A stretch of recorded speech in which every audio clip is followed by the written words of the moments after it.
Hello and welcome to episode 5 of Using Your Brain for Success, the show that's all about helping you build a better life by using your brain the right way. I'm Liam Naden and I'm glad you're here. In this episode, we're going to discuss how to unlock the problem-solving power of your brain. As you'll know if you've listened to previous episodes of this show, the purpose of your brain, which is of course the most powerful computer on the planet, its purpose is to ensure that you live your life's purpose, which is to survive and thrive. And your best chance for doing that is by being the best you can be, your strongest, healthiest, happiest and most resourceful. You'll also remember from the last episode that there are 4 parts to your brain. You have the rational brain for thinking, communication and gathering and storing information. You have your emotional brain for your feelings. There's your mechanical brain, which directs all of your automatic survival functions and also your fight or flight instincts. And then you have your creative brain, and this is the part that is really in charge of the other 3 parts. And it has the most important role to play in ensuring that you are the best you can be, because it's your creative brain that's the source of everything you need to live your life purpose. The ideas, insights, people, circumstances, abilities, inspiration, imagination, creativity and awareness, all of the things that really make your life great. So in this episode we're going to answer the question, how do you use your brain in such a way that it does its job and it makes you the best you can be? And how do you use your brain in the most effective way to solve any problem that you're facing in your life? Remember, your brain, despite its almost limitless power, it is, at the end of the day, still just a machine. And you can use it, like any machine, to get any result you want. But if you use it the wrong way, then you're going to get results that you don't want. Okay, so let's begin by understanding that the brain does its job to keep you at your best by keeping your body and mind, your whole organism if you like, it keeps it in one of 2 biological states or conditions. So the first state is when you're actually living your purpose. This is your natural state. It's the way you're designed to live. And I call it your natural creative state, but it's been given other names. Biologically, this state is called homeostasis.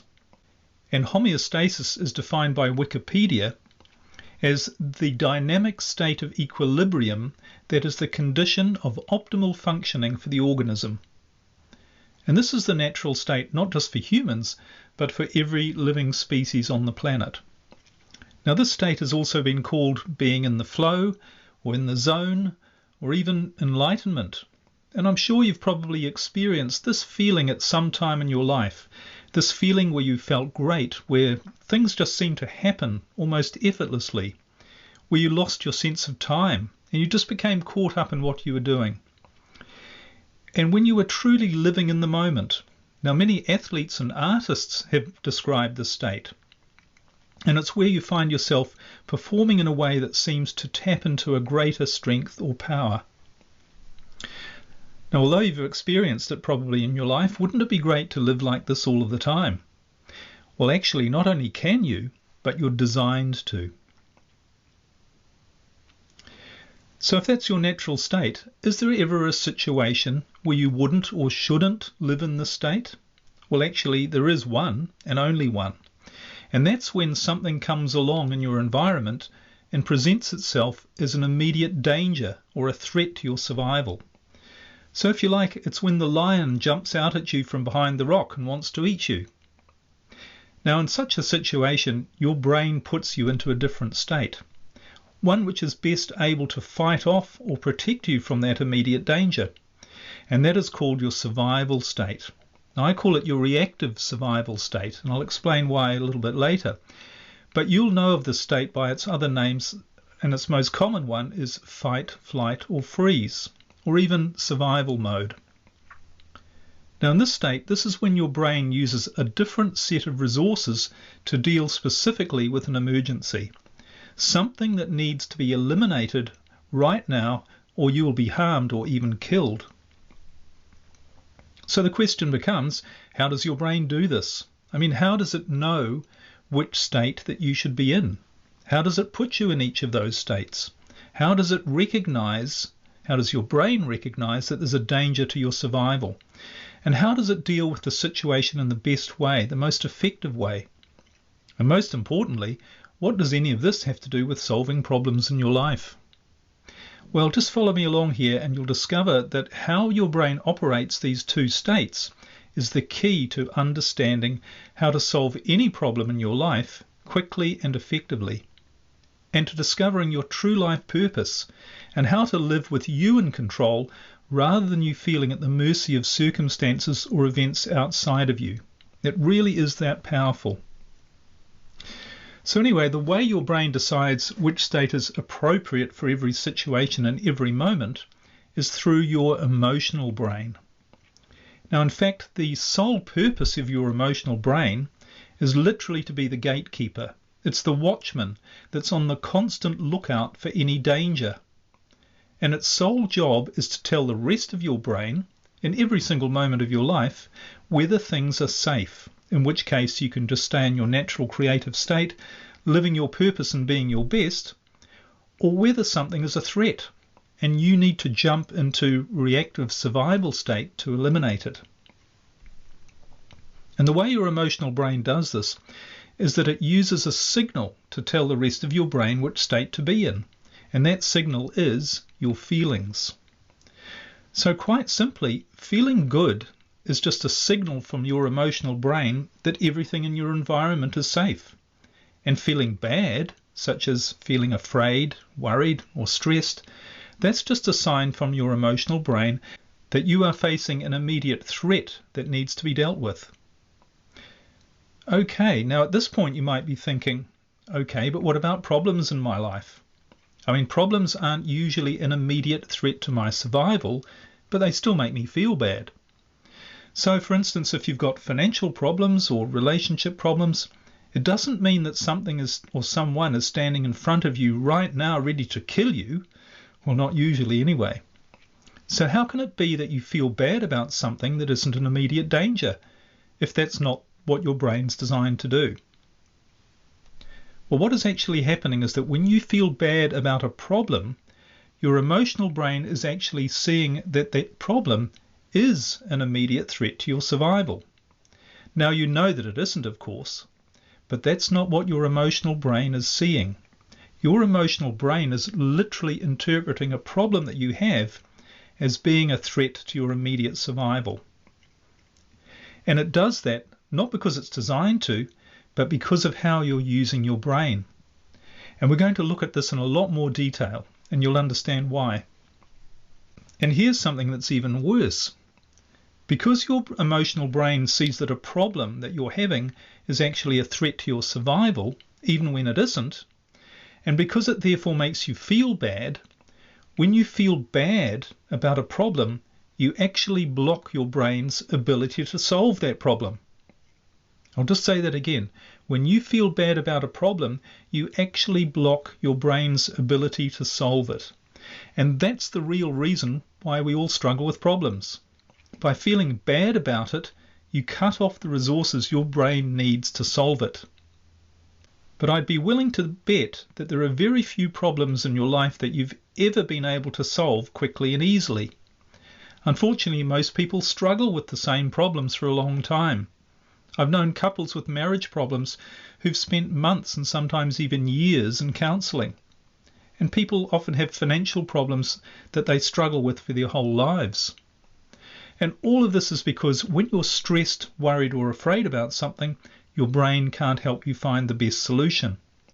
Now you might be wondering if there really is a solution to all of this. After all, you might be saying, even if I accept this to be true, how can you possibly expect me not to feel stressed and worried about my problems? It's all very well for you, Liam. You don't have to deal with what I have to deal with. Well, the truth is, there is a way to not let stress and fear block you from accessing the full resources of your brain. There is a way to not feel stressed about your problems, and it doesn't involve smoking anything. And as you'll remember from episode 3, where I shared some of my story with you, You'll remember that I have had major problems in my life, and it was only when I realized that I had to use my brain a different way that I was able to really solve them. But for the moment, let's just look at what happens next. What happens in your brain and therefore in your body when you feel good, when you're in your natural creative state, and what happens when you feel bad, when you're in your reactive survival state, which you're there to fight off an immediate threat. Well, when you're feeling good, those feelings activate something called your parasympathetic nervous system. Now that's when you're in what we called earlier homeostasis, when you're in perfect equilibrium. You're in your natural creative state. You're in the flow and everything is working perfectly. But when you feel bad, when you feel negative emotion, when your emotional brain is signaling that there's an immediate threat to your survival, that activates something called your sympathetic nervous system. And when that happens, every activity and function in your body is redirected away from being in equilibrium towards dealing with the danger. All of your energy, your resources, your focus goes towards that. So physically, your heart starts to beat harder and faster. Your breath becomes faster and shallower so that you're delivering more oxygen and energy to your muscles so that you're going to be able to fight or run. And anything that might be using unnecessary energy, that also gets shut down. And this includes functions such as your digestion. And this is why people often lose their appetite when they're feeling anxious or afraid. Because your digestion uses a lot of energy, and energy that could be better used to fight a threat. So that's what happens. And what's another part of your body that uses a lot of energy? In fact, which part of your body uses more than 20% of all of your energy, even though it only accounts for 2% of your total weight? Well, that's actually your brain. And a lot of your brain's energy is not only unnecessary when you're needing to fight off an attacker, but it could even be harmful if you were to use it. To understand this, imagine a situation where you're a primitive hunter and you're out hunting in the wilderness, and then a lion leaps out from behind a rock, roaring and baring its teeth. And we talked about the lion earlier. But in this situation, you're going to act or react by instinct. You're going to run or you're going to fight. You might cry out for help, which is another instinctive action. But all of these are instinctive responses which are going to give you your best chance of survival. But what do you need from your thinking brain in this situation? Is your thinking brain going to be helpful? No. In fact, if you were to use your thinking or creative brain resources, that could prove fatal for you in this situation. Because imagine instead of reacting, that your brain decided that it needed to think about this dangerous situation with the lion. It really needed to decide if it was dangerous, and then it needed to plan a strategy after it had evaluated all the facts and gathered together all the information in order to make the right decision on what to do. Now, of course, all of that's going to take far more time than just an instinctive reaction, and you're going to come to a rather unpleasant end, wouldn't you think? So this survival mechanism, where your emotional brain is on the lookout for immediate danger, it's perfect for what it's designed to do. It's perfect in getting your brain to react immediately by instinct and without thinking, so that you take all of the steps necessary to remove the danger as quickly and effectively as possible. But here's the problem, if you want to call it that, about how your brain operates to keep you in your natural creative state and to eliminate dangers when they arise. And that is, the mechanism of your brain is not designed to handle things you call your problems. So anything that makes you feel bad, which is unhappy, afraid, stressed, or worried, but which isn't a threat to your immediate survival, your brain is not designed to handle that. So if you don't have enough money to enable you to have all the things you want, or when your relationship is unhappy and filled with conflict, these things aren't immediate threats to your survival, but they put your brain in survival state. Now, of course, these things, or any problems you have, they need the higher resources of your creative brain to be able to solve.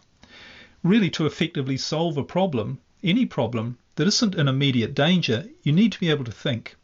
And you need to be able to see the big picture. You need to be able to see all of the facts of the situation so that you can make a proper evaluation. And you need to find creative solutions, new ideas, new approaches. You need to consider all of these things so that you can take the most effective actions, the ones that are going to give you the right results. But you can't do any of these things when you're feeling stressed, worried, or afraid, because your brain is telling you that there's an immediate threat to your survival, and so it shuts down the thinking parts of your brain. You simply don't have access to these resources, and the very things you need to solve a problem are not available to you. I mean, consider this. Have you ever been in a situation where a friend has had a problem and you've been able to see very clearly what they should do, but they haven't been able to see it? Perhaps someone you know was in a bad relationship and you could see that the right thing for them to do was to end it, but they couldn't see that. And even though the relationship was harmful to them, might have even been abusive, they stayed and they tried to fix it when really it was beyond fixing. Now you could see the solution because your brain wasn't making you feel afraid. But for them, their fear and anxiety meant that their brain couldn't help them to see the right solution. Isn't this really ironic that the parts of your brain that you need to be able to solve your problems, they're not available to you when you do have a problem?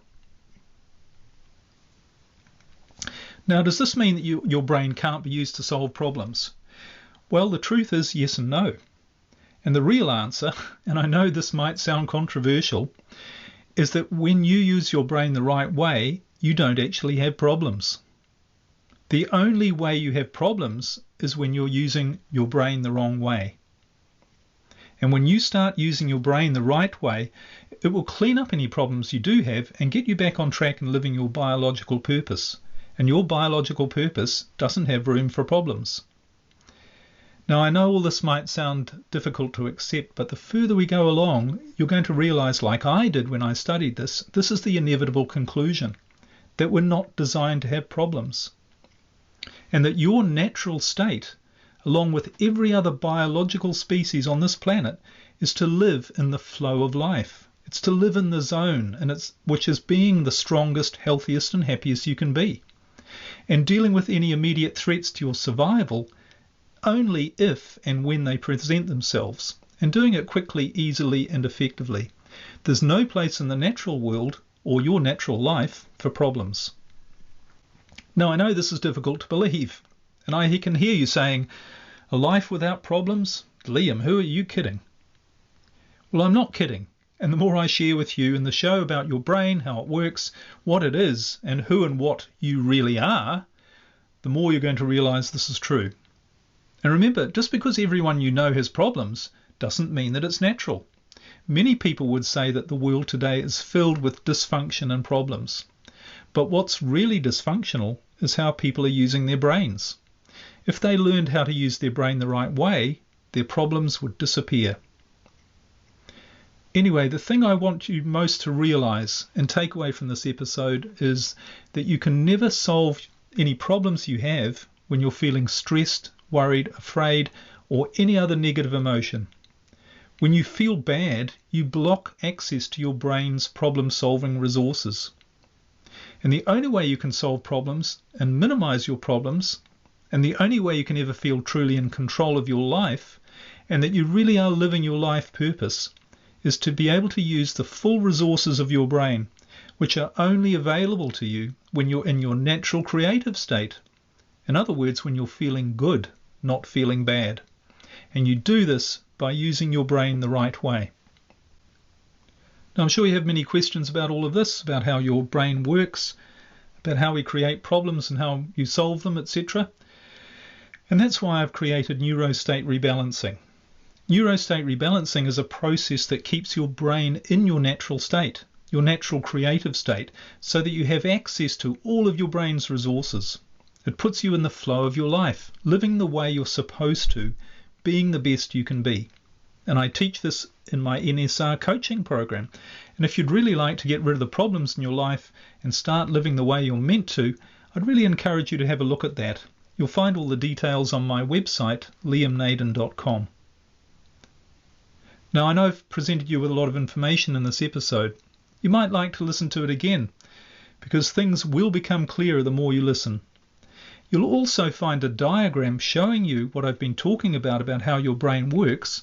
You'll find that on my website, which is liamnaden.com, under episode number 5, this episode of the podcast section. But for now, just bring your attention to the present moment. And let me ask you, wouldn't it be great to go through your life feeling good all the time? Feeling at your best, your most resourceful, feeling in control of your life, making great decisions, seeing great results in every area of your life, being creative, resourceful, and having a true understanding and awareness of who you really are and what your life purpose is, and feeling in the flow of life rather than feeling like you're fighting against life all the time. Well, you can, and you don't need to take anything to do it. You only need to start using your brain the right way. Because feeling vibrantly alive on every level of your being, physically, emotionally, mentally, spiritually, that's the way you're designed to be. That's your natural creative state. Because that's what creates the best version of you. And being you is who you have been created to be. And if something unexpected comes along that really could harm you in that moment, something that's a real and immediate threat to your physical body and to your survival, then your brain can temporarily put you in a different state, your reactive survival state, and do what is necessary to remove that threat as quickly and easily as possible, so that you then go back to living your purpose, being in your natural creative state, and feeling good. This is the way you're designed to live. It's the way your brain has been designed to operate. Nothing and no one in this universe wants you to have fear, stress and problems in your life. All fear, stress and problems do is damage you and take you away from living your purpose. And all you need to do to live this way is to just let your brain do its job the right way. My mission in sharing this information with you is to help you to do that, and to help you realize who you really are, which is something far more powerful and more magnificent than you realize. Your brain is the most astounding machine that exists. It has a power that is virtually limitless, and all of that power exists for only one purpose: to express the greatness of who you really are. That's all for this episode of Using Your Brain for Success. I look forward to sharing with you in future episodes so much more about how you can truly create an extraordinary life using the incredible power of your brain. And please share this show with anyone who you think might be interested. And in the meantime, if you'd like to learn more about how to create real success in your life, visit my website, liamnaden.com. You can also learn about neurostate rebalancing. This is a process which I've developed which automatically gets your brain working the right way to solve problems and create a life you love. I look forward to connecting with you again soon. Bye for now.